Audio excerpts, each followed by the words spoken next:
Hi, I'm Crystal. I'm one of the CPR instructors here at CPR Training Austin. Today we're going to discuss how to use an AED. So an AED will generally come in a pack like this. So we're going to open up that pack and there's going to be two pieces in there. There's going to be the pads that actually go on the patient, and then there's going to be the actual device. So the first thing that we want to do, we want to power on the device. So we'll press this green button and turn on the device. While we're waiting for it to turn on, we're going to place the pads on the patient. So we're going to peel these stickers off. I'm going to place the pads on the patient on the right upper chest, and then one on the left side. After we apply the pads, we're going to plug in the connector.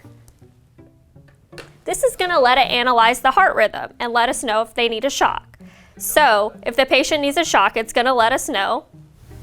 Shock advised. So the shock is advised. So the first thing that we're going to do, we're going to clear the patient. We definitely don't want to be touching the patient while it's shocking. So I'm going to say, I'm clear, you're clear, everybody clear, and then deliver the shock. If you have any questions about AED training, please get in touch with us. Thanks.